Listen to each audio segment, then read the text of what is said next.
she's a woman of the cloth, I think is the term. You said person of faith. Well, same thing. You love women of the cloth. I don't even know what that means.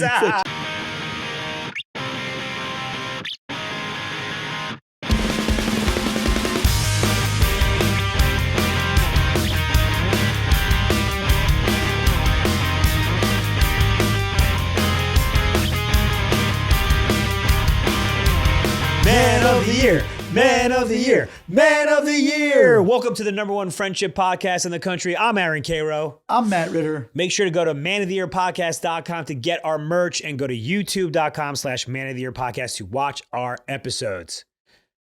Matt, we have a guest today who is an actual friendship expert, Shasta Nelson. And when I say actual... What are you trying to say? I don't like sounds like a slur towards... Us. Yes. Well, we call ourselves friendship experts. And?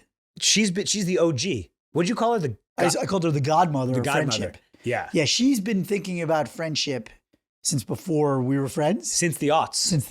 Do you use the term? Since we were acquaintances. Do you use the term aughts? I never do. Really? No, I call them the 2000s. Theo, what do you call 2000s?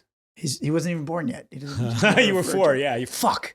Yeah, I just call those period pieces. Oh, shut the fuck up. That was good. That was good. I don't like when Theo takes a good jab at us. No, I do. I respect it. You don't call them the aughts? I never say that. I say it all the time. Wow, I want to know for our audience, do you guys say aughts or the 2000s? Yeah.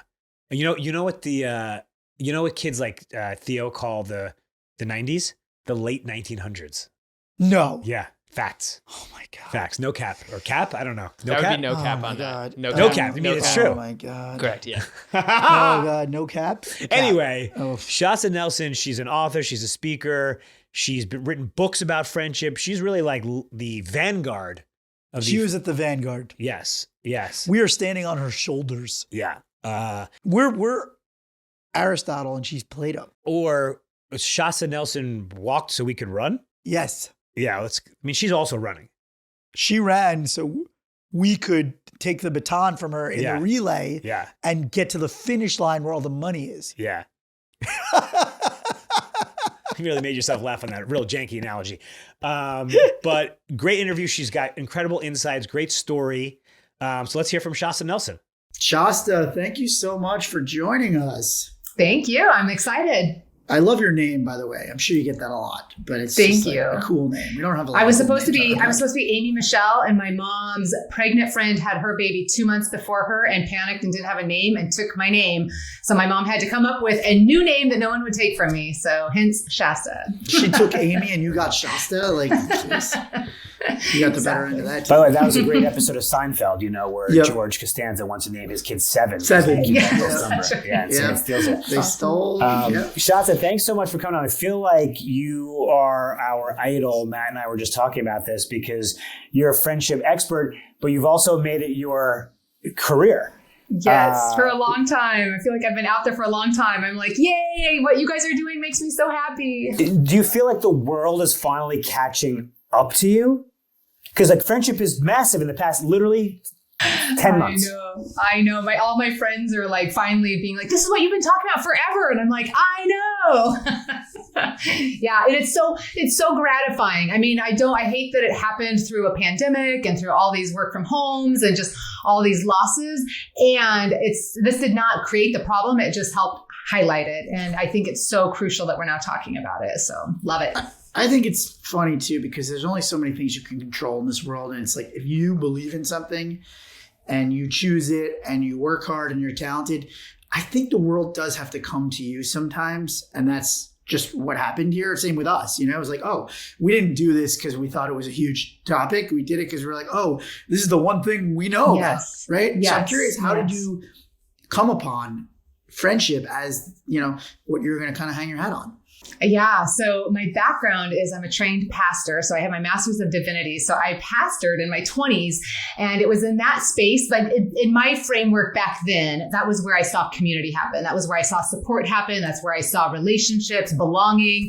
But as a pastor, it was really interesting to start kind of reflecting on, people would show up and be like, this church is full of cliques. And you're like, what does that mean? And they all know each other. Does that make them cliquey? Or does that or people would be like, I've been coming to this church for 3 weeks and nobody's asked me to like, nobody's my friend yet. And I was like, what does that mean? Like, what kind of expectations do we have on that? And I did a lot of small group training and small group gathering. I mean, it was the best training ground for like watching relationships and what does it mean to have an expectation of belonging? What do we owe each other? How do you bond people in appropriate ways? I watched churches all over the place just think that if we're just super vulnerable, then we like suddenly have a bond. And I'm like, that is not healthy. And so it was a really great training ground. But it was from that place that I realized I personally cared way more about belonging and creating belonging in this world than being a part of something where I had to convince people to believe something in order to belong.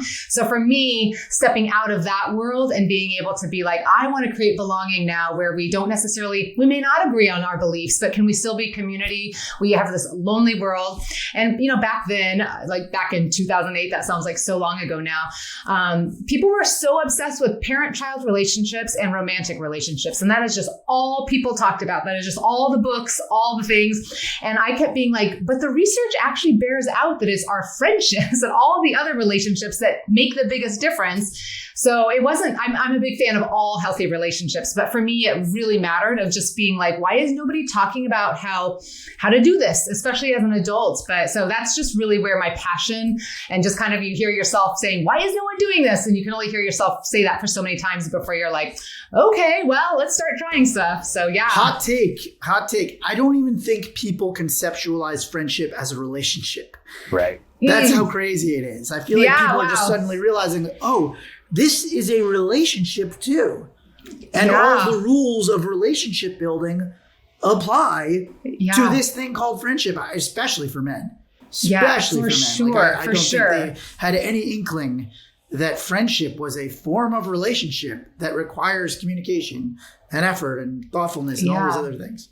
And if anything, we just feel like it should just happen. Like that's probably the biggest, like the first title of my first book is Friendships Don't Just Happen. But it's like people would feel like if I don't have good friends, it's because I haven't met the right person yet. Like I just need to like keep waiting. Like it feels like something that's going to happen to me or not.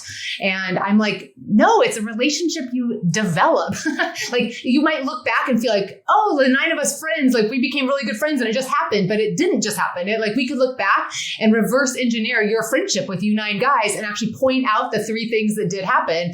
And we could do that with every single relationship, is being able to say what even felt automatic at the time was never automatic. So like going to school and seeing each other every day may have been automatic, but that's what created that consistency. And as an adult, if you don't have that, if you're not going to school every single day or you're not making friends at work, you have to create that consistency, but it didn't just happen. It's like there are ingredients that we can look at. So I think it's really powerful I know you guys talk about this all the time, but we are living in a really lonely world. Like over 60% of us feel lonely on a regular basis. And so to keep doing the same things we're doing is not going to work. We're going to have to like at some point be like, okay, what can I do differently? Matt, I hope you'll forgive me if this derails the interview, but I have to ask you about this Masters of Divinity and being a pastor, because we just had Rabbi Steve Leader on our pod. Great. He's amazing. The rabbi said he has no friends. He's like, I'm a symbolic exemplar in the community, and I can't have friends because I'm like sort of in a different plane of existence. So people in the clergy are one of the loneliest professions. So I track different professions, and that is one of the loneliest professions.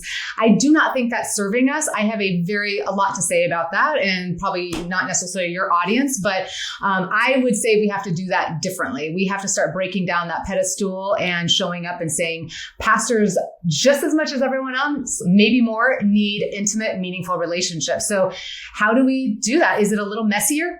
Maybe, but that's okay. We can do messy. We can sit here and have the conversations about expectations and how can I still stand up and do this for you in this role, but in this role where like I need you as a friend. And so I was trained in a way where you keep the distance, and I do think that's how most of us do it. I've also had the privilege of studying what I've studied and then still showing up as a coach. I can be a coach with somebody that I'm friends with, and I have different hats that I wear in those times, and one can actually feed the other and enhance the other. So I'm a big fan of practicing new ways of building intimate relationships. Matt, I was wondering if me and you should try to guess what the other loneliest professions are.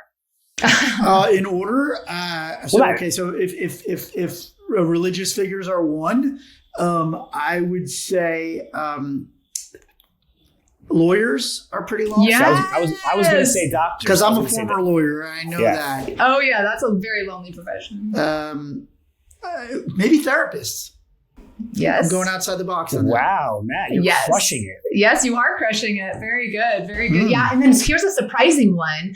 A lot of people who are involved in customer service, support roles, or sales professions, they are talking to people all day long. They're interacting and they're like peopled out. And yet, and they're also getting treated like shit half the time. So, seriously. But a lot of people are like in big caretaking roles and kind of just doing all the things for everybody else. And at the end of the day, don't have the energy to go out and do things to build the relationships for themselves. So that one surprises people because when we often think of lonely, we have a stigma that it's somebody who doesn't have good people skills or somebody who doesn't have any friends. And actually, I'm discovering that the profile of the loneliest people today are people who everybody likes. They have great relationships. They have friends. They could name a ton of friends, but they're just not going deep enough with those people. And they're not making the time. They're like exhausted and peopled out and yet still lonely.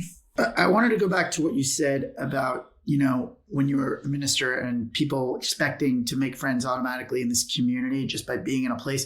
It's so funny you said that. I joined my temple recently and I have a 5-month-old baby and I went to this service that was specifically young parents with babies and a bunch of people said the same thing to me like, oh, you must have made so many friends there. I'm like, pump the brakes. I just said I spent an hour, first time I've ever been there.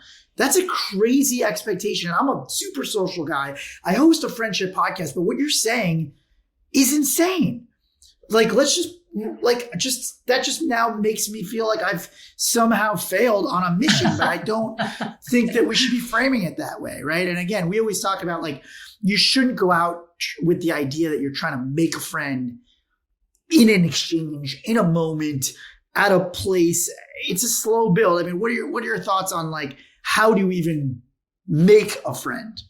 Yeah, it's such a great question. And yeah, absolutely. We can feel a click instantly or like, an interest in somebody or kind of like some curiosity, but that is not a friendship. And so, yeah, for me, I'm really big on, reporters will ask me all the time, like the world is lonely. How do they go make friends?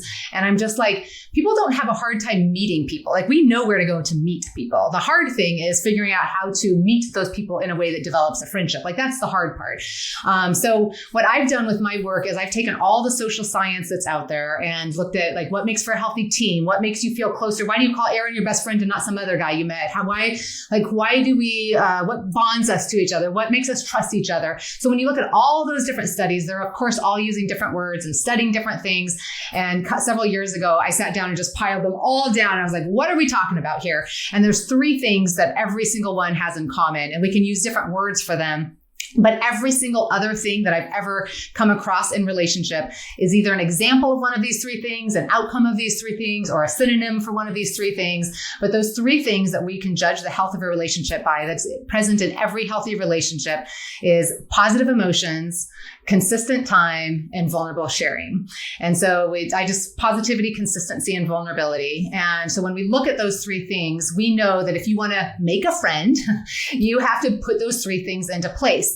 Normally, there needs to be a little bit of positivity. And I speak of this as on a triangle, so I can barely talk without referencing them with my hands. Sorry about that. But at the base of the triangle is positivity. And so you might be drawn to a few people more than others in that group. You might enjoy having had a 5-minute conversation with this person. You might like the essence of this person. You might feel like whatever. There's things that kind of draw us in. So we're going to want to feel a little bit of that. But then really the whole friendship will only happen if you put a foundation of starting to put some consistency and some getting to know each other, that vulnerability piece up on that triangle. And so that consistency piece is the hardest piece in our culture today. This is the one I referred to earlier that made friendship feel easier when we were kids because the consistency was automatic. This is where a religious organization or a work could help us, because if we're being consistent in those places, we are seeing the same people on a regular basis, and that can help us. But in your situation, you have 2 choices in that setting. You either have to say, I'm going to keep coming to this thing and seeing the same people long enough period of time that we start feeling familiar to each other. And during that time, enjoy each other, that positivity, and get to know each other, that vulnerability. Or the only other option is I will have to figure out a way to be consistent with this person on my own and follow up afterwards. Like I'll have to figure out how to get together for a family get together or a play date or whatever the case may be. So that's the piece that makes it the hardest. I like that, by the way. I like that. Taking outside of the thing. Yeah. I mean, and I think that's what most of us are facing. Like most of us meet amazing people all the time, but it's not because we couldn't be friends that we don't become friends. It's because we don't see them again.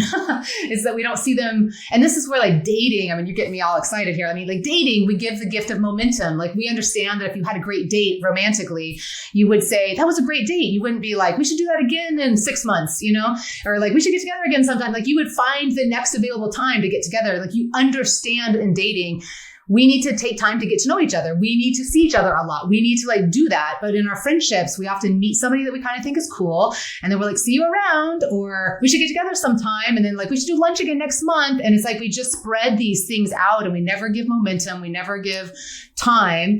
And I'll just end with this. There's a study out of University of Kansas.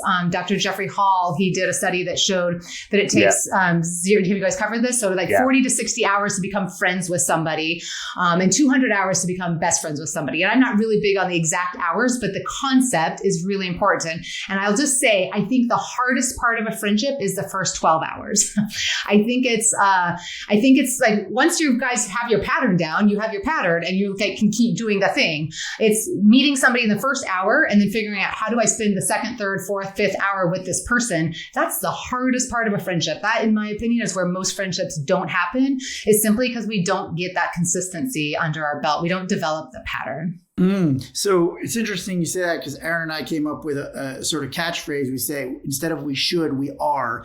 When at the end of the first meeting, if you like it and you feel like we want to get together again, like what you're talking about, you pull out the phone and you say, hey, I'm doing this thing. And we say, be the friend. For me, it's always usually sports related. I say, hey, I've got tickets to the Lakers. I've got an extra ticket. We're going to go. Are you free on this specific date? Yes. Get it in the calendar right there. And then that gets you closer to that 12 hour. I like the 12 hour. I hadn't heard that one before. That's really fascinating. But I wanted to also, I love everything you're saying. And I think our audience is going to love it. I just want to keep going with like, what other thoughts you have on tips to break through to the starting with, hey, I like this person and now we're friends? Yeah. I mean, so it requires you recognizing that role of consistency. So your brain has to just always realize I either have to join something or participate in something that builds that consistency for me for a while. And I would say even that at some point, if you want this friendship to outlast that area of working together or having your kids go to the same school or being in the same synagogue or church, at some point, you're always going to have to opt for the second one, which is we need to figure out our own pattern of consistency, which means one of us is going to have to be an inviter, an initiator. We're going to have to block this off. But that, for anybody who's lonely out there, it's usually from not figuring out how to do this consistency piece. And we have all kinds of insecurities that show up around it. And, the bummer is it's kind of, I always equate it like going to the gym. If you just do it once a month, you're not going to really see that many meaningful results. And so it's easy to walk away from that lunch and be like, yeah, it was okay. I mean, it wasn't that great, but, and so it's less likely that you're going to want to keep doing it. But as you know, with relationships where you see them more regularly, if you were getting together with that person for lunch every week or would talk to them on the phone all the time, then you actually start relying on that person and you're getting the payoff. And so it's like the gym. If you're going all the time, you're going to start getting encouraged because you see your muscles changing, you see your body changing. But so many people like go once and they're just like, I don't know, it didn't really work. And I'm like, what do you mean it didn't work? Like you have to go many times before it works. And so I think it's just, we expect it to feel so easy, so effortless, so instant. And I just did a TEDx talk a couple weeks ago. It should come out soon. But I equated why we need to learn about our social health from our physical health, because there's so many parallels. We understand in your physical health, you can't just eat a carrot once and be like, I'm healthy. Like you have to have a commitment to ongoing healthy nutrition. And the same is true for our social health. We really have to commit to it. So that consistency piece, I would love to hear you guys talk about some of your friendships and where you, like, here's the cool thing thing. Once you know the three things, you can look back on any relationship that you have that's meaningful and see with that friend, oh, we have this pattern where we do this dinner every November, or we talk on the phone every day, or we get together for a sports game every single, whatever. And you can start seeing the pattern. And other friends you can look at and say, we drifted apart. And it's often only because one of us moved and our pattern got broken, or we no longer work at the same place. And so we never figured out how to be consistent when we weren't paid to work together. So it's usually that consistency piece that either ends or supports a relationship. It's interesting because on the vulnerable sharing point of the triangle, that's something Matt has really made leaps and bounds with in the past few years, where he wasn't always very vulnerable. We are trying to get guys to tell their buddies that they love them. Yes. And some guys, Matt included, are not always that open to that. So we started saying, start with thank you. Beautiful. Thanks for the tickets. Thanks for the beers. We say thanks as a gateway emotion. And now I can't get Matt to stop sharing. He's weeping and he's crying and he's hugging and he's loving. I love it. It's nice. It's great. It feels good. It's funny. That's the thing. It feels good. When we first started the podcast, very beginning, we're talking about this stuff, and then our producer Theo, he was leaving, and I was like, all right, buddy, I'll see you later. Love you. And I go, what? Why did I just tell him that? It was like when you call your teacher mommy. I got too vulnerable. No, I love, Aaron, that you're bringing this up. So I do a lot of corporate keynote speaking now. And so often my audiences are mostly men. And I always, almost every single keynote, if there's a point in my talk where I go, okay, just pause. I need to stand on my soapbox for a minute and talk to any of the men in the room.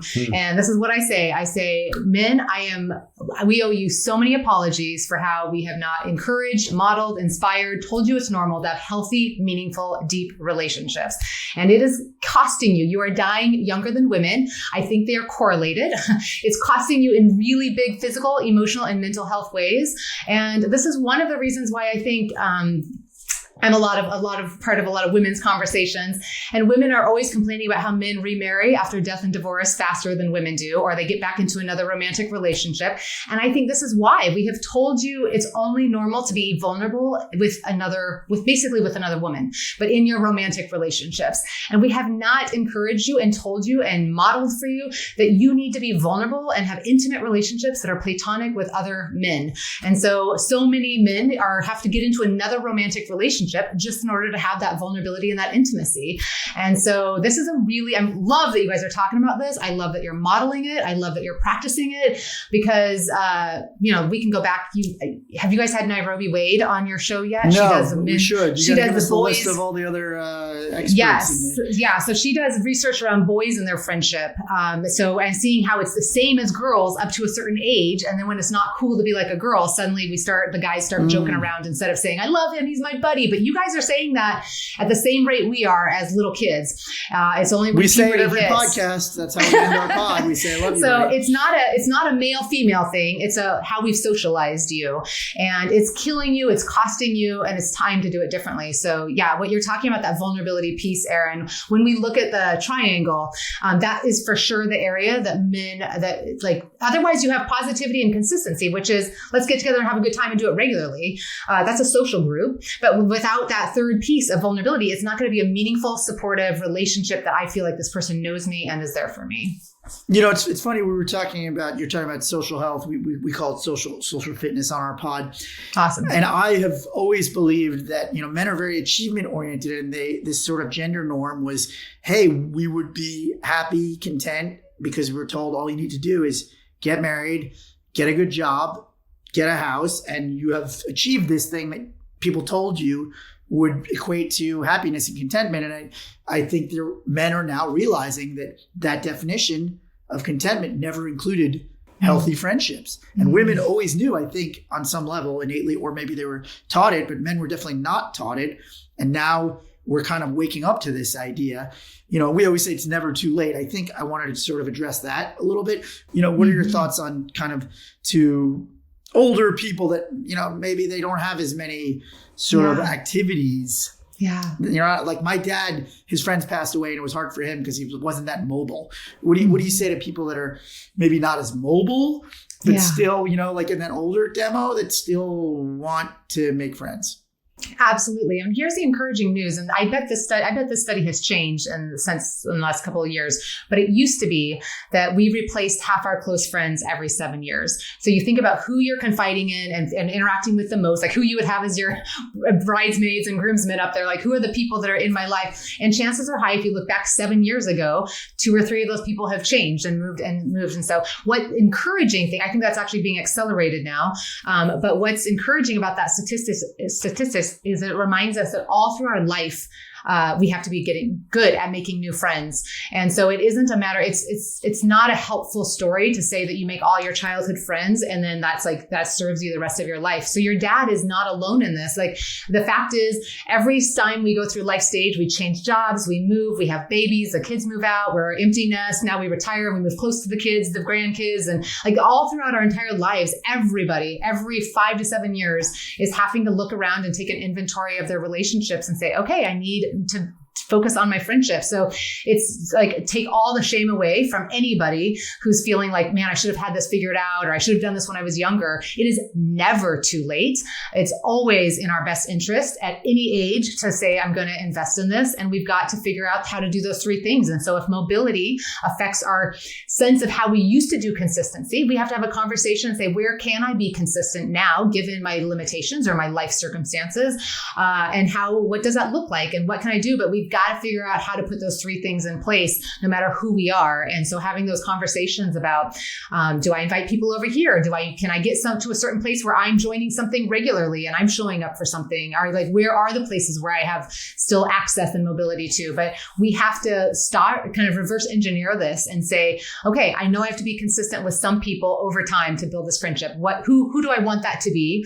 Starting with, I'm always just grab a Post-it pad and write down the names of like, who comes to your mind that you would like to spend a little more time with. Like, start there. And like, now I've got some names of people. What can I actually do to, like, this friend I only talk to once a month? What would it look like to call them every 2 weeks and just surprise them and increase the frequency? Or this friend I only talk to once a year. We only get together when our guys go do this big thing. Like, what would it look like if we actually talked on the phone in between? Or if I went and visited him one-on-one in between? Or like, so now we're having a conversation of like, how can I increase the consistency? Because if you don't increase that consistency, like the vulnerability is the hardest piece for men. But if you don't have the interaction, like that consistency means we're getting together and interacting. If you don't have that interaction, you're not going to know what's going on in each other's lives. You don't even have the opportunity to be vulnerable. So you've got to lock down how you're spending time together. And then when you're together, figure out, okay, how do we make sure we share and that we're both actually talking about our lives, not just everything else? How do we make sure we're talking about our lives? And then that positivity piece, how do I make sure that they leave my presence feeling good? And that's where you're talking about the thank you for this. And I love you, buddy. And this friendship means something to me. And I'm so glad you're in my life. And like, now you've got all 3 covered. I'm just like, I'm absorbing all this. So much. This is great. I know when I talk fast, I'm like, there's so much to say. People tell us we talk fast. Before we let you go, like, how do people, how do people hire you? How do people like get more of you? Like, our listeners, how do they get the Shasta experience? Yes. So I've written several books. The first one is Friendships Don't Just Happen. And then, to be fair, the publishers marketed my first 2 books to women. So all the content is true for men, but I just have to give that caveat. It's they didn't even think women would buy friendship books back when I was writing those books all of like 5, 6, 7 years ago. Yeah. And they were like, men definitely won't buy those books. So the third book is Friendships Don't Just Happen. I mean, the third book is The Business of Friendship. And between the 3 of us, it is a workplace friendship book. But my secret agenda was to write a friendship book that men could read, that they would pick it up in the business section. So if that's an easy way in for a lot of you guys, like, go read that, because I teach how friendships are built. I write down the research. I talk about like how these 3 things work together. So that would be a great one. And then shastanelson.com, you can find everything else. But I do a lot of corporate speaking and consulting with companies now. So yeah, I would love to meet any of you at a conference sometime, or if your organization ever brings speakers in, listen. I would love to meet any of you and have you come up and say, I heard you on Aaron and Matt's show. How do we get on the corporate? We want to go. We want to sell out as quickly as possible. How do we do that? Do it. I know. When I find out, I'll let you know. Because Matt is a former corporate lawyer, and I used to work at Morgan Stanley, so we have a corporate background. That's awesome. That's awesome. Well, the world needs it, and the corporations. I mean, the corporations are starting to pay attention. The research has been 20 years. Like, we have solid research for decades that when you have friends at work, you're a better employee, you're better engaged, you are more likely to stay, you treat your customers better. I mean, the research is so solid, and yet, unfortunately, the average organization still is not like Googling, I need to bring in a friendship trainer or speaker, which is really says a lot of unfortunate things about our world. They keep focusing on the things that are just being repetitive. And I'm like, oh my word, very few people have ever had training and inspiration around relationships. So you guys would be amazing in that space. Well, this is all changing. You know, you are the godmother of friendship. the old one. the wise one, not old one, the wise one. The oracle of friendship. We are your disciples. Right? We're your disciples. And it's been a real privilege to talk about what we think is, we know is an important issue. And we feel like we're having a moment, all of us, right? You feel it. Yeah. And, we're all trying to really just spread the message, right? To use the ministry terms, right? Yes. Full circle. Yes. And so thank you so much for joining my us. Privilege. Thank you for what you guys are doing. It's so important. For decades more, I've had people writing me being like, where are the men counterparts of what you do? And so, I mean, we really, really need role models and conversations. And so thank you for stepping into that space. Thank you so much. So that was great. Matt, did you ever think when we started this pod, we would be interviewing a rabbi? We interviewed Rabbi Steve Leder, now our first minister. My secret goal was to go deep. We got to get an imam. Imam, yeah. Imam? Yeah. Well, didn't we have an episode where we talked about David Bowie's wife? I'm on. We're getting real dangerous here. I would love that. Actually, if anybody knows any imams who want to talk about friendship and spirituality, I would love that, because we learned, does two people make it not just an anecdote? Now it's sort of a trend. We learned that, being a person of the clergy is one of the loneliest professions. Well, she wasn't saying that she was lonely when she was a profession. We only have one person who said they were lonely. But she also then studied. Yes. It's the loneliest profession. Yeah. She backed it up. Yeah. She's with data. She's a woman of the cloth, I think is the term. You said person of faith. Well, same thing. You love women of the cloth. I don't even know what that means. I just wanted to say it. I do like the kind of like a high-waisted, sort of robe. Right. It's modest. You like the modesty of the outfits. Matt, you love a modest dress. Matt, what's more modest than clergy women? You're going to die when I show you this right now. Yeah. So I'm You're dating somebody in a gospel choir. No. I'm flirting with this girl on Instagram. Okay. And this is a picture she posted. It wasn't to me. It's a poster of her. Was she dressed up as one of those? What's that movie? What's that TV show where the women are like? She's sort of wearing like a. The Lord May Open. What was that show? I don't know. You're talking about fucking with the from Mad Men. Yeah, what's it called? With you can't have kids. Thelonious. What's that? Handmaid's Tale. She looks like a handmaid. No, it's a brown sort of robe, cloth robe, whatever. Oh. So I wrote. It's giving Yoda. Did she respond? She did like a crying emoji. Oh, okay. So that's good. That's good. She got the crying not emoji. The happy crying emoji. Yeah. I don't know if this is gonna play for our listeners, but this girl was wearing a robe, and I wrote, "You look like Yoda." I thought it was good. Funny. I like anyway, other lonely professions. You're a former profession. Lawyer, yeah. I just have seen so many depressed lawyers in my day. And I talked to a lot of them, and it's a high stress job. Yeah. It doesn't feel as rewarding as you think it's going to be. You think it's going to be. I think that's part of it, right? I think like when you go to law school, or a lot of people go to law school because of what they saw in the movies or culture, and it feels like it's consistently exciting. And a lot of it is just really in the weeds or really repetitive or really dry. I mean, it can be exciting, but there's just a lot of areas where it's just a lot of grind. So it really blew my mind when she said that there are lonely people with great social skills and a lot of friends, but they're still lonely. I'm still trying to compute what that means. Didn't blow my mind at all. Okay, well. Because I talked to my therapist about this. We have been combating for years Okay. my issue with loneliness. Okay. Have we talked about this? No, it hit me when she said that because my issue really occurs when I'm not busy. That's when it hits me. Like if I have a busy day, I never have a problem with loneliness. But if for whatever reason I have a lull in the afternoon, like 2:00, and I'm just like, if there's like an hour or two and I've already worked out, I can sometimes spin.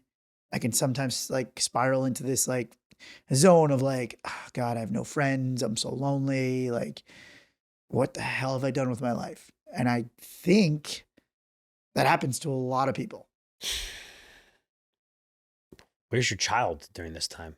This is pre-Brenner, and this doesn't happen anymore. Oh, okay. This hasn't happened in a while, but I think the last couple of years, Yeah. the writer's life is pretty solitary, Yeah. but even though we're social all the time, again, we talked about how, when you're in college, we talked about this a bunch, and you're in high school, and even early on in your work, there's just a surface area of people that are around all the time.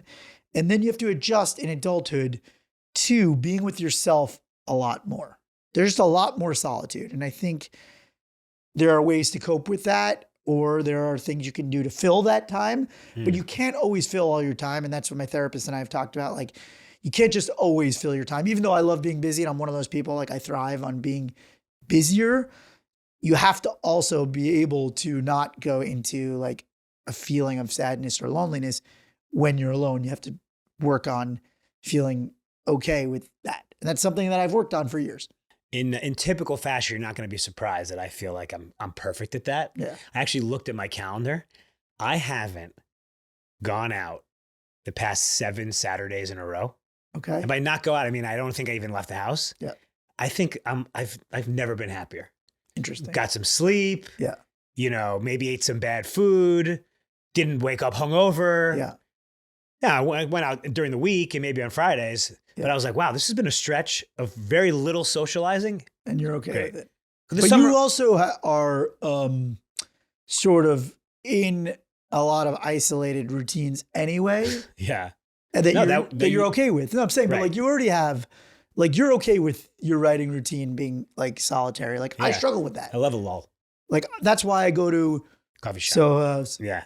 Oh yeah. Do drink. Yeah. But because for me, and my therapist and I talked about it, and she said actually like it's also okay that you need to be around people a lot more than others. Yeah, people just have that. Right. Like and you need to be busier. Like it's okay that I don't like sitting on the beach and doing nothing. Right. She's like, that's okay that's not your ideal vacation. That you want to go to like museum after museum. Can I tell you the first breakthrough that I had with my therapist? Yeah. It wasn't even really about the main stuff we were talking about. I went on this whole tangent about how people in my gym just leave the equipment out, and it's driving me absolutely like spare. It's driving me nuts. Like people will use the weights and then leave them on the ground. Like what kind of sociopath? Where's the breakthrough?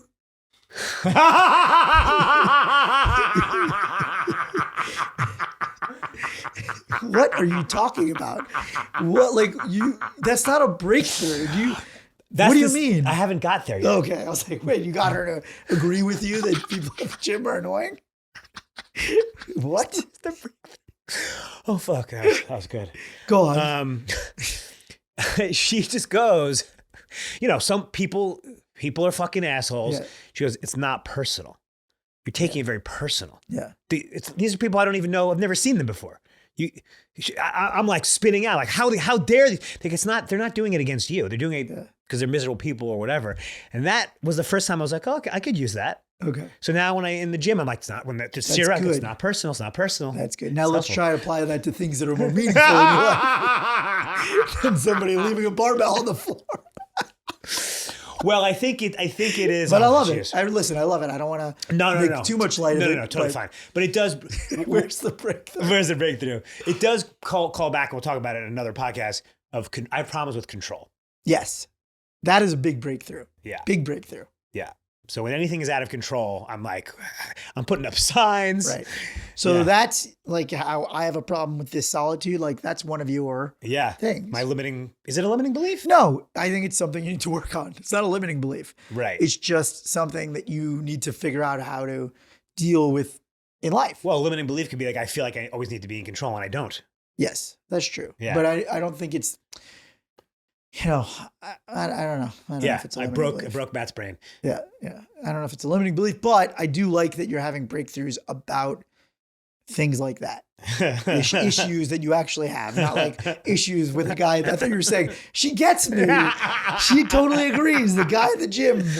No, she doesn't agree with anything. Oh, okay. I say, okay. Which is annoying. Yeah. No, that's good. You don't have a yes woman. Nah, I know it's annoying. Well, Shasta, like she inspired so many great conversations and thoughts, and like she's amazing. I think we're going to be doing a lot more with her in the future and having her back on. She's California. Yeah. We were talking about, for our fans and listeners, if this is something you'd be into, we were talking about starting to do more community events with other people in the friendship space and just getting together and, just having fun, but also, kind of like talking about some of this stuff more. Yeah. You maybe you'll be our representative. No, you don't want to go. Karo doesn't want to come to our community event. He'll be there, guys. I'll be there. Theo, anything we messed up today? This is Erroneous with Thelonious. Well, nothing to report on today. Oh, okay. Clean. Yeah, clean. All right, guys, check out Shasta Nelson. She's the best. Remember, be good to yourself, be good to your friends. Love you, buddy.